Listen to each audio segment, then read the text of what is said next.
بسم اللہ الرحمن الرحیم۔ السلام علیکم۔ ہم کہانی میں خوش آمدید۔ ریڈرز کیسے ہیں آپ سب ریڈرز؟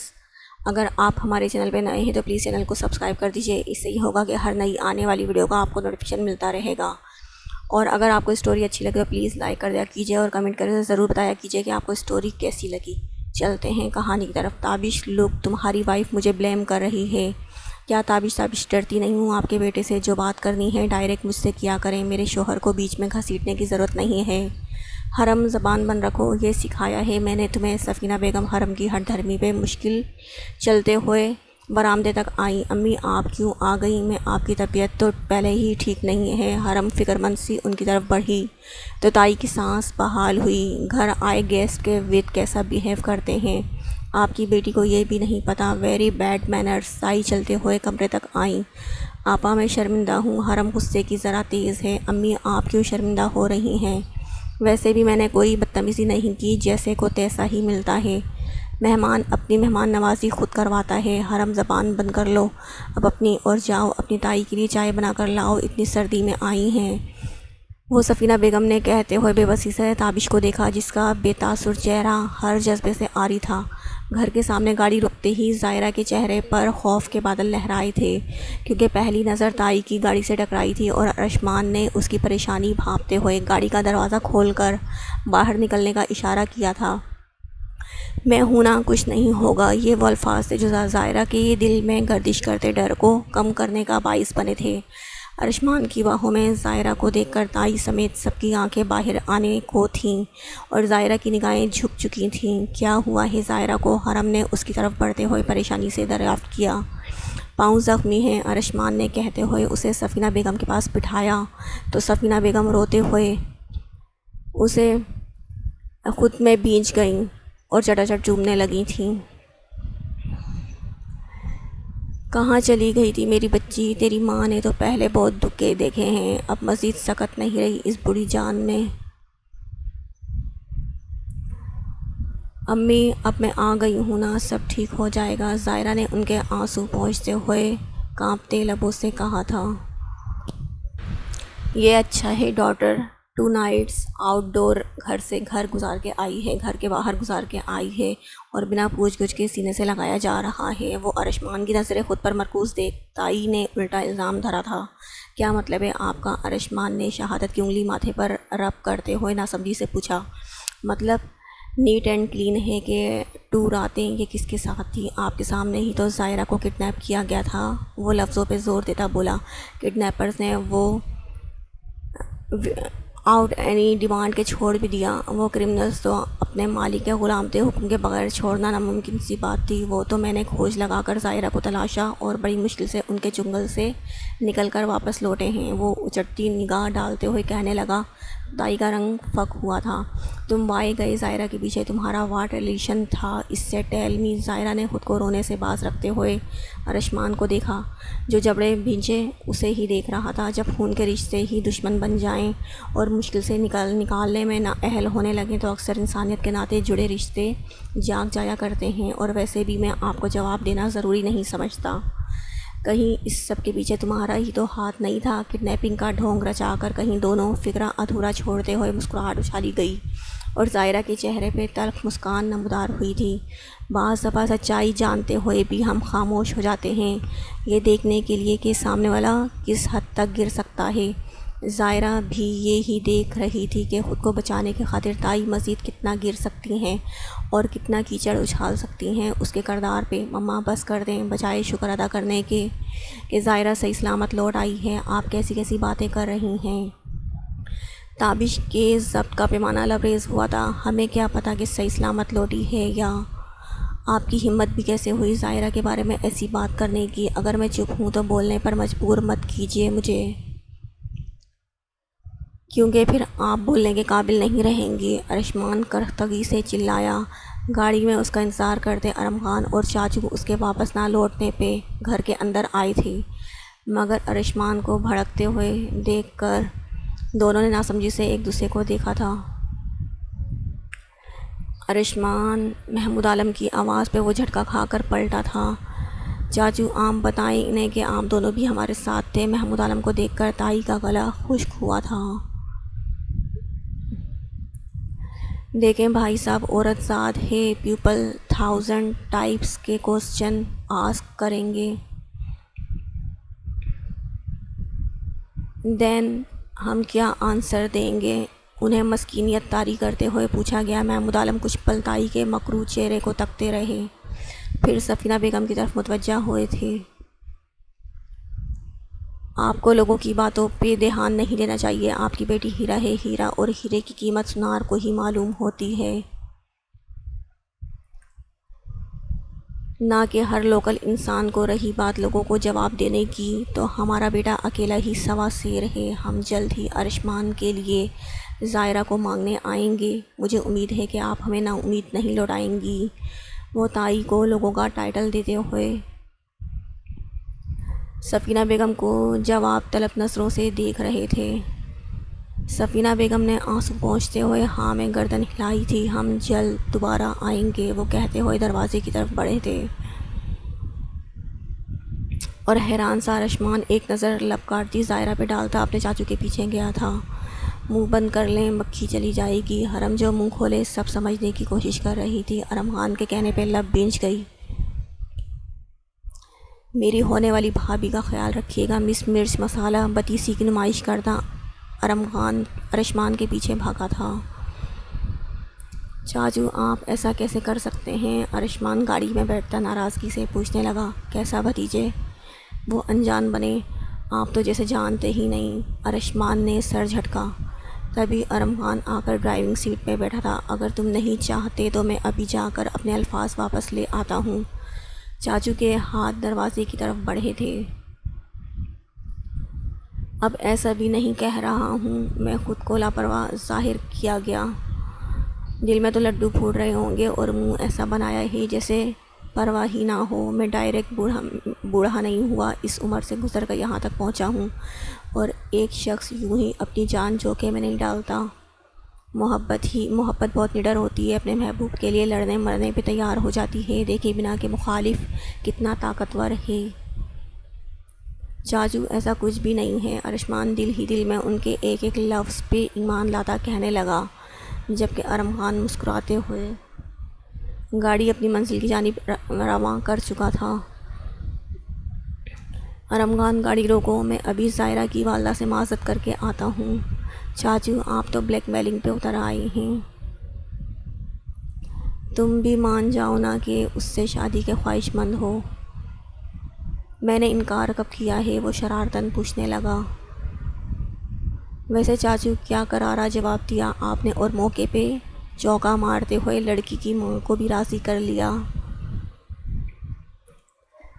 میں تو فین ہو گیا، ارم خان نے امپریس ہوتے ہوئے کہا۔ میں نے سوچا لوہا گرم ہے، جس طرف چاہو موڑ لو، تم بس دل میں خیال آیا بھتیجے سے دعائیں ہی لے لوں۔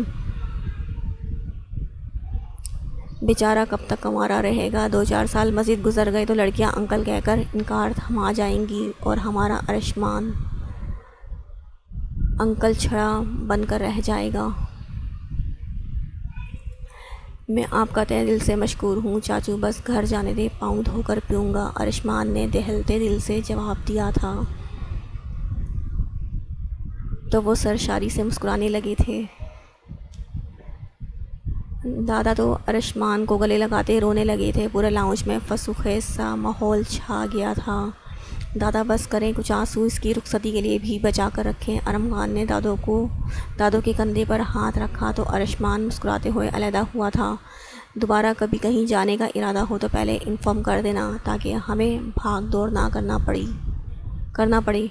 سجاد عالم کی سنجیدگی سے بھری آواز پہ وہ سر جھکا گیا۔ جی بابا، اور وہ ہنکارا بھرتے اسٹڈی کی طرف بڑھ گئے۔ ارشمان نے اذیت سے مسکراتے ہوئے دادا کو دیکھا تھا۔ باپ اپنی فیلنگز کہاں بیان کرتے ہیں، بہت پریشان تھا۔ تمہارے لیے بتانا نہیں چاہتا، وہ الگ بات ہے۔ دادا نے دلاسا دینا چاہا، اور وہ سر جھٹکتا اپنے کمرے کی طرف بڑھ گیا۔ عائشہ بیگم اس کی پشت کو تب تک دیکھتی رہیں جب تک وہ نظروں سے اوجھل نہ ہو گیا۔ جو بھی تھا، ارشمان کا یوں غائب ہونا انہیں بھی پریشان کر گیا تھا۔ کئی گھنٹوں کی مسافت نے اسے تھکا دیا تھا، اسی لیے وہ آتے ہی سو گیا، اور رات کو کافی لیٹ آنکھ کھلی وہ نیند سے جاگتا چھت کو گھور رہا تھا جب ہی چاندنی کا خیال آیا کہ اس کی 2 دن سے بات نہیں ہو پائی تھی۔ ارشمان کی پریشانی میں وہ سب فراموش کر چکا تھا۔ انسٹا کھولتے ہی اس کے ان گنت میسیج ریسیو ہوئے جن میں اس کے غائب اور خیریت سے ہونے کے بارے میں زیادہ پوچھا گیا تھا۔ اینڈ والے میسیج پہ اس کی نگاہ رک سی گئی۔ اب میں تمہارے لیے اتنی غیر اہم ہو چکی ہوں کہ جواب دینا بھی گوارا نہیں کرتے۔ صبح تم آن لائن تھے مگر جواب نہیں دیا۔ خیر میں بھی اب یوں بات نہیں کروں گی مگر پھر بھی ایک دفعہ تم سے ملنا چاہتی ہوں۔ اگر تم واقعی میں مجھے دوست مانتے ہو تو ضرور آنا۔ میں امید کرتی ہوں کہ میرا انتظار رائے گا نہیں جائے گا۔ صبح ہوٹل پہنچ کر وہ آن لائن ہوا تھا مگر محمود عالم کو پاس بیٹھا دیکھ وہ میسیج سین کیے بنا ہی آف لائن ہو گیا اور پھر پورا دن یوں ہی گزر گیا۔ سبیکا نے جگہ اور ٹائم بھی لکھ بھیجا تھا۔ یہ شام میں میسیج کیا گیا تھا۔ اس کے بعد وہ آن لائن نہیں آئی تھی۔ ارشمان جواب لکھے بنا آف لائن ہو گیا اور موبائل سینے پہ رکھتا کل کے بارے میں سوچنے لگا تھا کہ اپنی چاندنی کو کیسے منایا جائے۔ بے فکر بے خبر سوئے ارشمان کے اوپر سے لحاف کھینچتے ہوئے اسے جگانے کی ناکام سی کوشش کی گئی جو کل شام سے سو رہا تھا۔ شمون یار اٹھ جانا، ارم خان نے منت بھرے لہجے میں کہتے ہوئے اس کے منہ کے زاویے بگاڑے تھے، گالوں کو اوپر نیچے کرتے ہوئے۔ کیا ہے؟ وہ بند آنکھیں کھولنے کی زحمت کیے بنا بیزاری سے بولا۔ ایک دفعہ آنکھیں تو کھولو۔ اس کی آنکھوں کے پپوٹے کھینچتے ہوئے کہا تو ارشمان کو آنکھیں کھولنا ہی پڑیں۔ کس کے ولیمے پہ جا رہا ہے؟ اسے بلیک کرتے پاجامے کے اوپر سکن شال اوڑھے دیکھ کر نیند سے بھاری ہوتے لہجے میں دریافت کیا۔ مس چاندنی سے ملنے جا رہا ہوں، گلے کا بین ٹھیک کرتے ہوئے بتایا۔ باہر اتنی ٹھنڈ پڑ رہی ہے اور تم نے کوئی جیکٹ وغیرہ بھی نہیں پہنی۔ کون سا ہیٹر چل رہا ہے تمہارے اندر؟ جاتے ہوئے پہن جاؤں گا۔ تم وہ چھوڑو، مجھے یہ بتاؤ کہ روٹھی لڑکی کو کیسے منایا جاتا ہے؟ تجھے میں لڑکی لگ رہی ہوں؟ گھورتے ہوئے پوچھا گیا۔ آئیڈیا تو ہوگا نا؟ تم مجھے یہ بتاؤ کہ مجھے کب دیکھا تم نے محبوبہ کو مناتے ہوئے؟ اچھا وہ چھوڑو، یہی بتا دو کہ میری محبوبہ ہے کون؟ یار تم تو گلے ہی پڑ گئے ہو۔ ارم خان برا منا گیا۔ سینچری تم نے کی ہے محبوباؤں کی اور پوچھ مجھ سے رہے ہو جس کی ابھی تک دال ہی کچی ہے۔ میری سینچری تو جیسے بڑی کامیاب رہی ہے نا۔ گردن ہلا کر ہنکارا بھرا گیا۔ اس کے لیے کوئی ایسا گفٹ لے جاؤ جس سے دیکھ کر وہ ناراضگی کو فراموش کر جائے۔ ارشمان نے سوچتے ہوئے حل پیش کیا۔ مجھ سے اچھا گفٹ بھلا کیا ہو سکتا ہے؟ شرماتے ہوئے کہا گیا۔ بس اس زنانے پن پر کنٹرول رکھنا۔ اس کے سامنے ارشمان نے مسکراہٹ دباتے ہوئے کہا تو وہ منہ بسورتا دروازے کی طرف بڑھ گیا۔ اچھا رکو تو ہم گوگل کر لیتے ہیں کہ دھرتی کے روٹھے چاند کو کیسے منایا جائے۔ ارشمان نے ہانک لگائی مگر وہ انسنا کرتا کمرے سے ہی نکل گیا۔ رات کے دوسری پہر کچن میں کھڑی چائے بناتی سونیا کی گردن قدموں کی آہٹ پہ مڑی اور ذرا فاصلے پہ کھڑے تیمور کے خالہ زاد کو دیکھ کر اس کی تہوری چڑھی۔ یہ وہی خالہ زاد تھا جو حرم کو سلجوق کی شادی پہ تنگ کر چکا تھا۔ حارث سے کافی منت سماجت کے بعد اسے یہاں چھوڑ گیا اور پورے دن کے جھمیلوں نے اس کے سر میں درد کر دیا۔ اسی وجہ سے اپنے لیے چائے بنانے کے لیے وہ کچن میں آئی تھی۔ شادی کے بعد وہ تھوڑی بہت گھرداری تو سیکھ ہی چکی تھی۔ سونیا اسے منہ لگانے کی زحمت کے بغیر گردن سیدھی کرتی اپنے کام میں مشغول ہو گئی۔ ان خوبصورت ہاتھوں سے بنی چائے کا ایک کپ مجھے بھی مل سکتا ہے کیا؟ گہری مسکان کے ساتھ پوچھا گیا۔ سونیا جواب دیے بنا چائے کپ میں انڈیلنے لگی۔ وہ ایسوں ویسوں کو جواب دینا بھی اپنی توہین سمجھتی تھی۔ دل حارث پہ آ گیا تھا وہ الگ بات تھی۔ خوبصورت لوگوں کا مغرور ہونا بنتا بھی ہے اور آپ پہ تو خوب جچتا بھی ہے، ہونٹ دانتوں تلے دبا کر ہلکی مسکان سے کہتے ہوئے وہ 2 قدم قریب ہوا تھا۔ سٹے ان یور لمٹ ورنہ اس زبان اور پاؤں دونوں پہ ہی انا للہ و انا الیہ راجعون پڑھنا پڑ جائے گا۔ سونیا کپ اٹھا کر وارننگ دینے والے انداز میں کہتی باہر کی طرف بڑھنے لگی۔ جب وہ رستے میں حائل ہوا تھا۔ آپ کا یہ نوخیز حسن اور تیکھی تلوار جیسا نخرہ ہی تو متوجہ کرتا ہے مجھے۔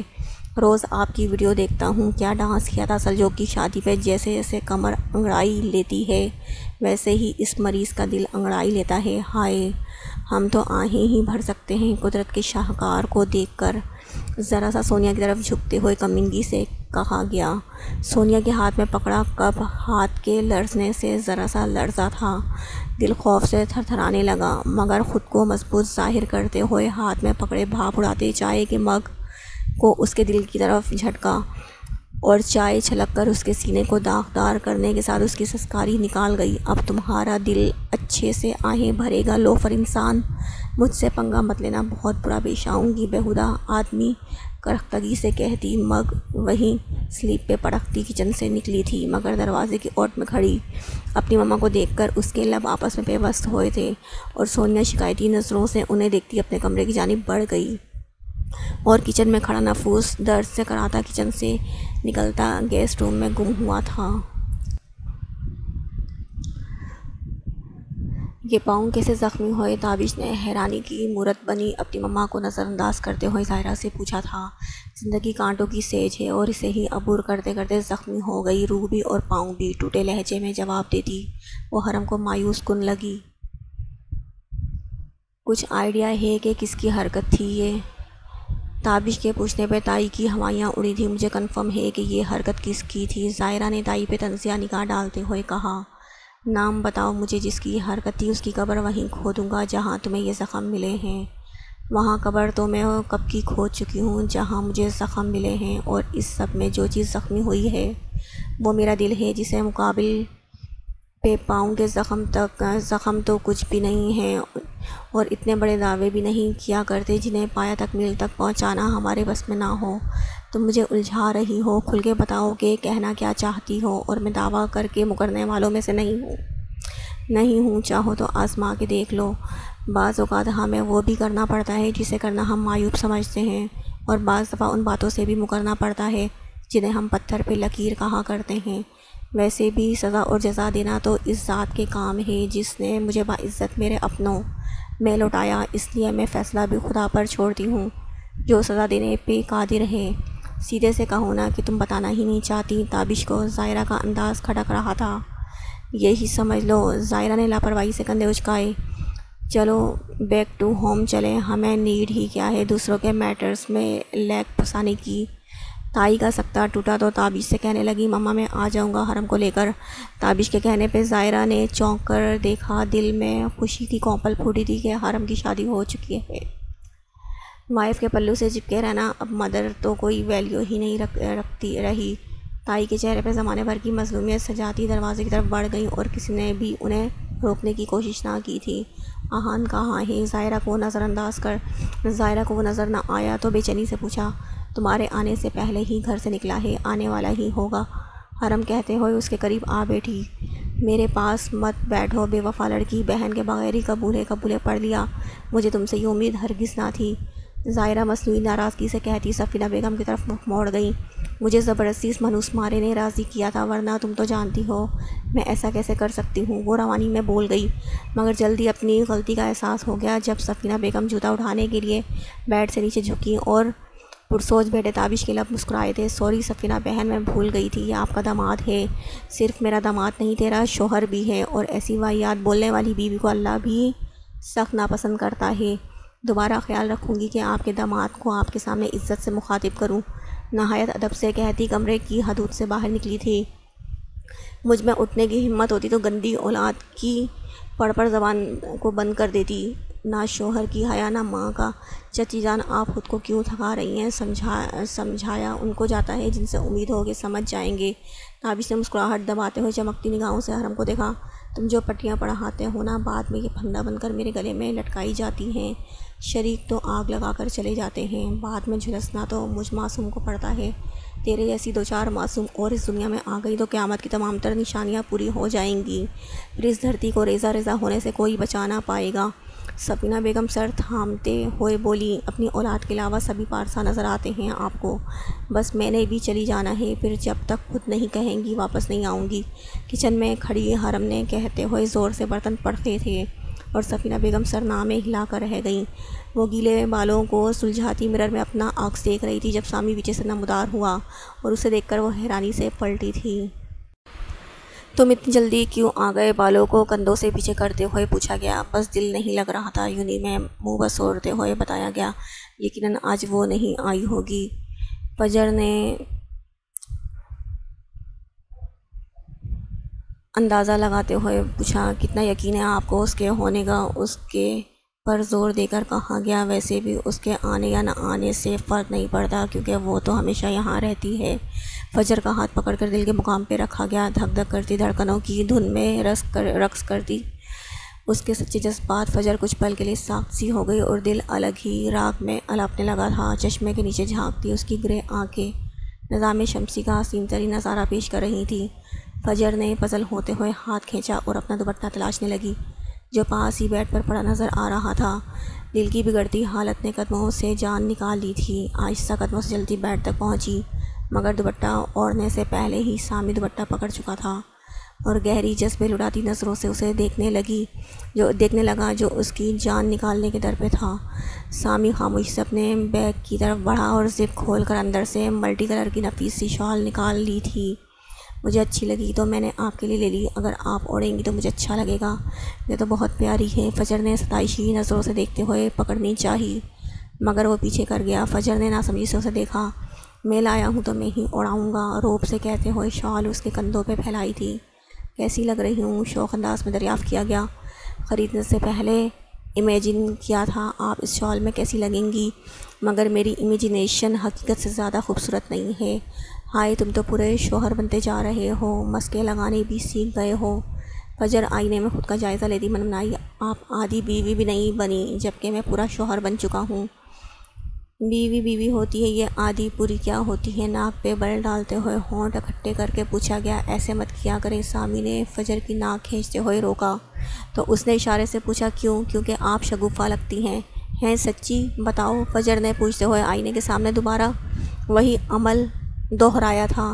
فجر آواز کا بوجھل پن تھا یا جذبوں کا وہ سمجھ نہ پائی اور اگلا جملہ سننے کے لیے سر جھکا گئی۔ اس کی آنکھوں میں جھانکنے کی سکت نہ تھی۔ آپ اتنی کوجی کیوں ہیں؟ آخر کوئی اتنا کوجا کیسے ہو سکتا ہے جتنی آپ ہیں؟ وہ جو کچھ اور ہی توقع کر رہی تھی، ایسے الفاظ سن کر ساری شرم جھاگ کی طرح بہہ گئی۔ سامی کو بازو سے پکڑ کر آئینے کے سامنے کیا تھا، خود کو غور سے دیکھو پھر مجھے باتیں سنانا بے ڈھنگے انسان۔ اور سامی آئینے میں نظر آتے دونوں کے عکس کو ایک ساتھ دیکھ کر تشکر سے مسکرایا تھا۔ یہ بتیسی کیوں دکھا رہے ہو؟ اس کے ہونٹوں کے ساتھ آنکھوں کا مسکرانا فجر کو پریشان کر گیا، جیسے وہ اس پہ ہنس رہا ہو۔ آپ کتنی چھوٹی سی لگتی ہیں، نیکسٹ ٹائم آپ کے لیے سول والی چپل لے کر آؤں گا تاکہ ہمارا قد متوازی نظر آئے۔ مجھے سمجھ نہیں آتی تم لڑکوں کا، ہم لڑکیاں چھوٹی کیوں لگتی ہیں؟ ویسے بھی مجھے لمبی لڑکیاں نہیں پسند۔ جی بالکل، انگور کھٹے ہیں، آپ پر پرفیکٹ جمتا ہے۔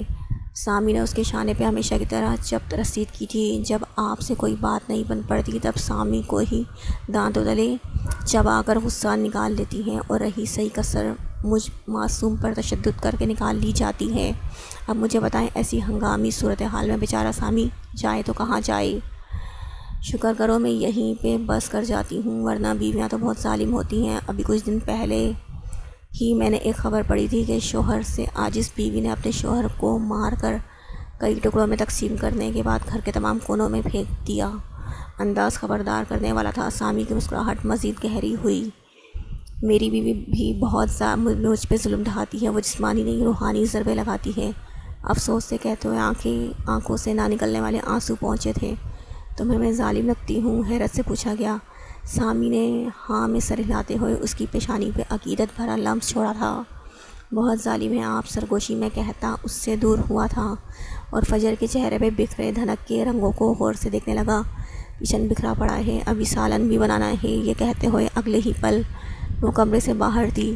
کوئی اتنا پیارا کیسے ہو سکتا ہے اور کوئی اس قدر پیارا کیسے لگ سکتا ہے؟ وہ خود سے سوال کرتا سرشاری سے مسکرایا تھا۔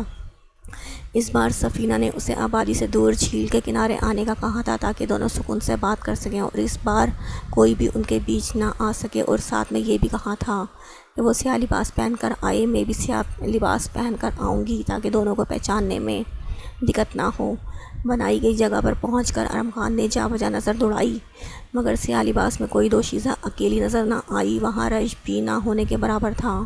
برف باری کی وجہ سے دو چار گنے چنے لوگ ہی جھیل کے کنارے جمی برف سے لطف اندوز ہوتے نظر آ رہے تھے۔ مس چاندنی کا انتظار کرنے کے لیے ارم خان نے ویران گوشہ چنا اور جھیل کی جانب رخ موڑے ڈھلتی شام کے خوبصورت نظارے کو دیکھنے لگا۔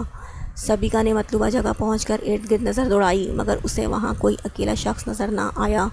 دل ڈر رہا تھا کہ یہیں سے بھاگ جاؤ مگر وہ دل کی نہ سنتی۔ آس پاس نظر دوڑاتی ذرا دور آئی تو کچھ دور وہ کھڑا نظر آیا۔ سیاہ لباس میں کھڑا وہ شخص بلا دستور مسٹر کھڑوس ہی تھا۔ ایک قدم کئی من کا معلوم ہونے لگا۔ دل نے پھر سے کہا کہ بھاگ جاؤ، پلٹ جاؤ، مگر وہ ہمت کرتی آگے بڑھنے لگی۔ یہ شخص اس کے لیے ضروری ہو چکا تھا۔ اس کی 2 دن کی دوری نے سبیکا عالم کو شدید ڈپریشن میں دھکیل دیا تھا، اس لیے اس سے تھا وہ قدم چلتی اس کے پیچھے آ کھڑی ہوئی۔ دل دھڑکتے دھڑکتے پاگل ہونے لگا تھا اور ارم خان بھی اس کی موجودگی کو محسوس کرتے ہوئے وہیں سیٹل ہو چکا تھا۔ دونوں کے دل کانوں میں آ سمائے تھے اور دونوں ہی کچھ کہنے سننے کے ہلنے سے بھی انکاری تھے۔ ارم خان کو لگ رہا تھا وہ پلٹے گا تو پتھر کا ہو جائے گا اور سبیکا کو لگ رہا تھا اگر وہ پلٹے گا تو سبیکا کا دل ہی سخت ہو جائے گا، اور تبھی وہ ہمت کرتا پلٹا تھا اور توقع کے مطابق دونوں پتھر کے ہو چکے تھے۔ بے حس و حرکت وہ کتنے ہی پل دونوں مجسم ہونٹوں جنبش تک نہ دے پائے تھے۔ دونوں کی آنکھوں میں بے یقینی تھی، جیسے قیامت سامنے کھڑی ہو اور انسان کے بس میں کچھ نہ رہا ہو۔ فقط حیران ہونے کے اس انکشاف پہ دونوں کی حالت اوندے منہ زمین پر گرنے والے زخمی ہرن کی سی ہو چکی تھی۔ تو تم یہاں کیا کر رہے ہو؟ سبیکا نے آخری امید کے تحت پوچھا کہ عین ممکن ہے وہ مسٹر کھڑوس نہ ہو، اور ارم خان نے سر نامے ہلاتے ہوئے چاندنی کو میسج کیا تھا اور اسی پل سبیکا کو میسج ریسیو ہونے کا نوٹیفیکیشن ملا تھا۔ تصدیق ہو چکی تھی۔ ایک ہی چھت تلے رہتے دو دشمن کتنے عرصے سے دوستی کا کردار نبھا رہے تھے بنا ایک دوسرے کی شناخت جانے۔ دونوں کے دماغ فلیش بیک ہوئے تھے۔ چاندنی اور سبیکا کا سیم ٹائم پہ سر درد کرنا، مسٹر کھڑوس کے کہنے پہ سب کے لیے چائے بنانا، بال کٹوانا، کافی شاپ پہ دونوں کا ٹکراؤ ہونا اور دونوں کا ہی اپنے کزن سے اختلاف ہونا، جینز شرٹ سے شلوار قمیض میں آنا اور سب سے اہم اپنا ٹک ٹاک اکاؤنٹ ڈیلیٹ کر دینا۔ دونوں سر جھٹکتے ہال میں لوٹے تھے۔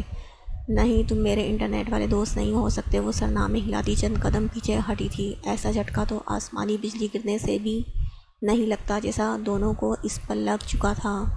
ایک ہی تو دوست تھا میرا، جس سے میں بلا جھجک سب شیئر کرتی تھی، جسے میں اپنا سب کچھ سمجھنے لگی تھی، اور وہی میرا سب سے بڑا دشمن نکلا۔ اتنا بڑا دھوکہ! سبیکا کی آنکھیں چھلکنے کو بےتاب تھیں۔ دھوکہ تو مجھے ملا ہے، میں سب کچھ تصور کر سکتا ہوں، مگر یہ کبھی تصور نہ کیا تھا کہ سبیکا عالم میری انٹرنیٹ والی دوست ہوگی۔ سیاہ شلوار قمیض میں اشک بہاتی سبیکا کو دھندلی نگاہوں سے دیکھتے ہوئے کہا گیا۔ دونوں کے درمیان خاموشی باتیں کرنے لگی۔ دونوں ہی نظریں چراتے خود کو رونے سے باز رکھنے کی صحیح میں ہلکان ہو رہے تھے۔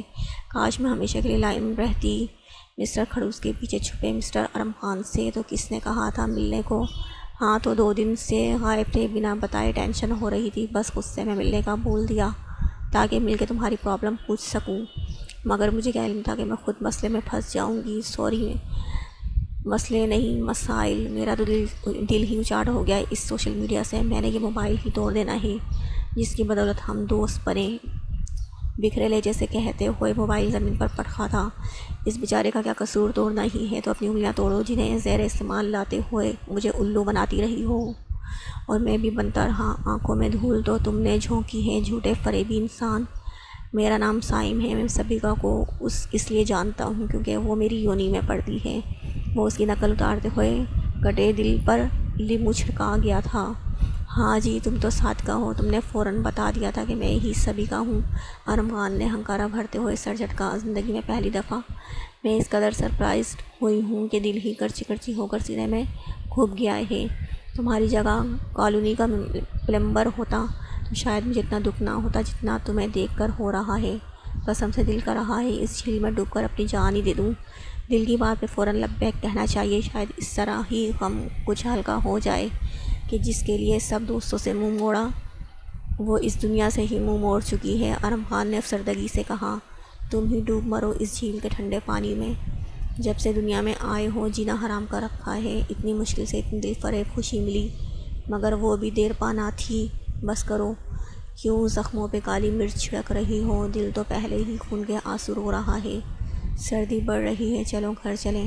جیسے آئی تھی ویسے ہی چلی بھی جاؤں گی۔ اب چپ چاپ اپنی شکل گم کرو۔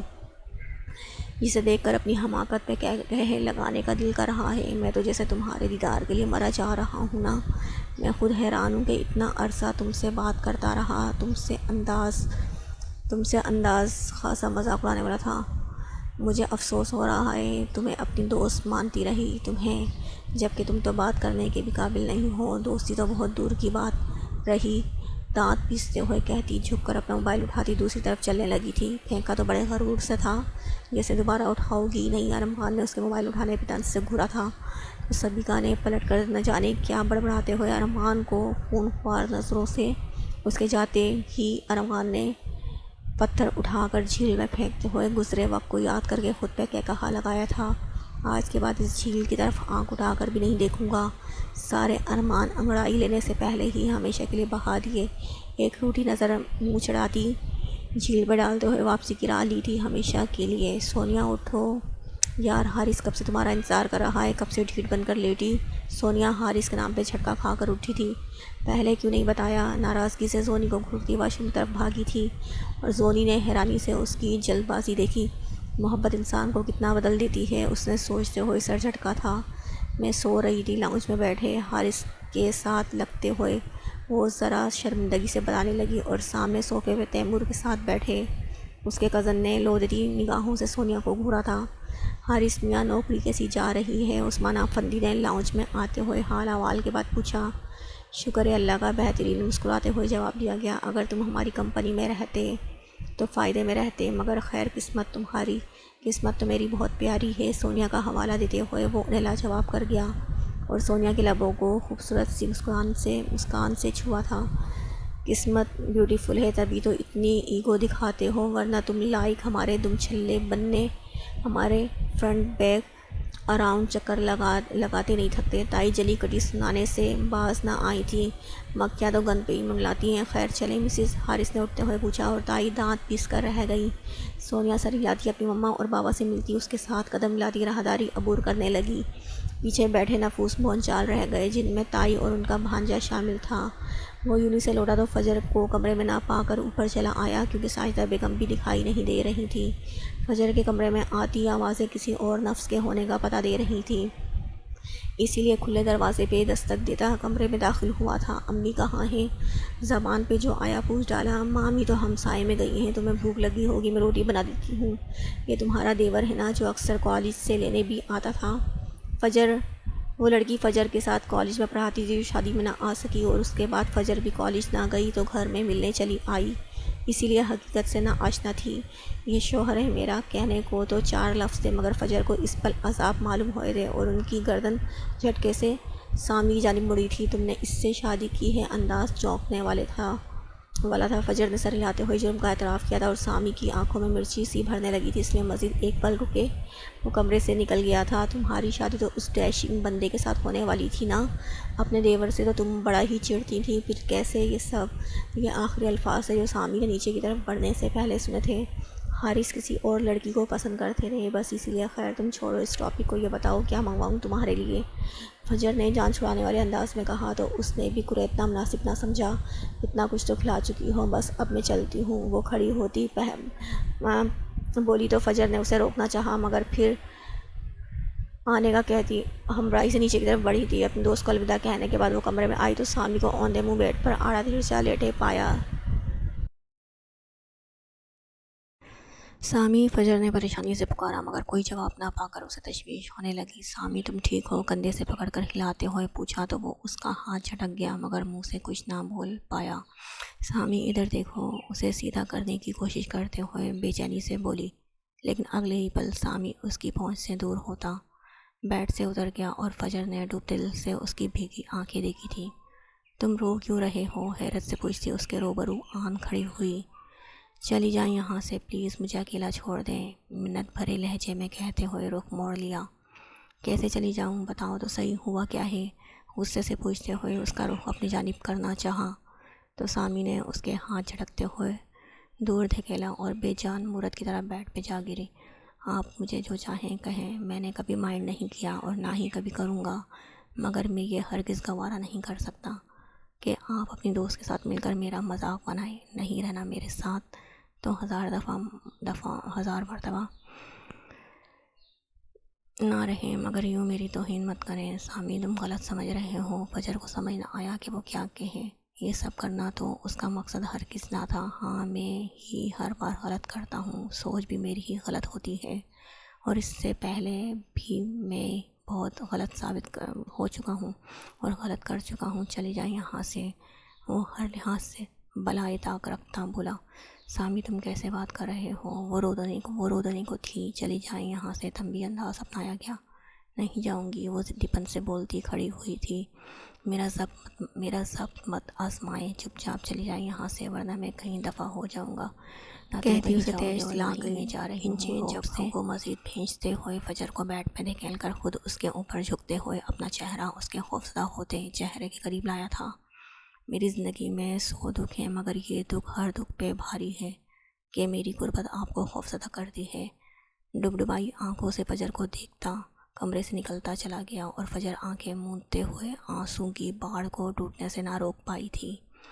تابش، تم خود سمجھدار ہو، بتاؤ میں ظاہرہ کو اس حال میں چھوڑ کر کیسے چلی جاؤں؟ تمہارے ساتھ خود سے دو قدم چلنا دوبار ہے اس کے لیے، اور امی بھی تو ٹھیک نہیں ہے۔ پھر میں چلا جاتا ہوں، ناراضگی سے کہا گیا۔ چلے جاؤ، میں نے تو پہلے بھی نہیں روکا تھا۔ لاپرواہی سے کندھے اچکائے گئے۔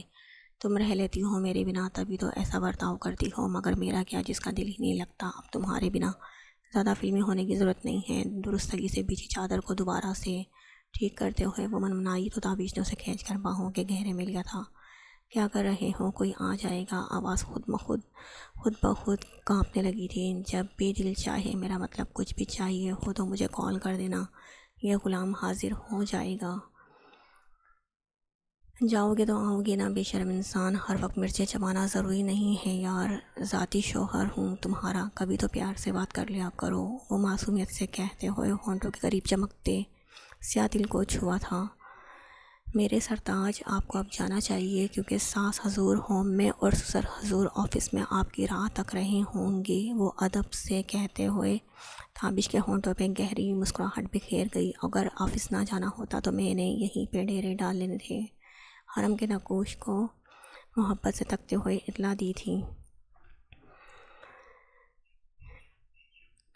جانے جا، آپ کے کندھوں پر ایک عدد بیوی کا بوجھ پڑ چکا ہے، اس لیے کام کی مقدار بھی بڑھا دیجیے، ورنہ گھر سنبھالنا مشکل ہو جائے گا۔ میرے کندھوں میں اتنی سکت تو ہے کہ 4 عدد بیویوں کا بوجھ ایک ٹائم میں اٹھا سکوں، سرگوشی نما آواز میں کہتا۔ حرم کی تیوری چڑھا گیا۔ کندھوں میں ہی سکت رہے گی، گھٹنوں سے نکارا تو ہو ہی جائیں گے، اور ماٹکنوں سے بھی، رازداری سے بتایا گیا۔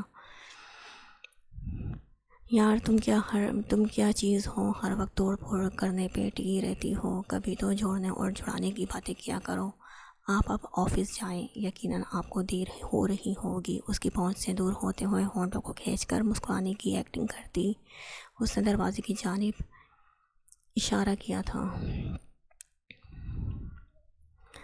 فی الحال تو میں رخصت ہو رہا ہوں، مگر جب تمہاری رخصتی ہوگی تو یقین کے بدلے لوں گا۔ منہ پر ہاتھ پھیرتا سکینہ بیگم کے کمرے کی طرف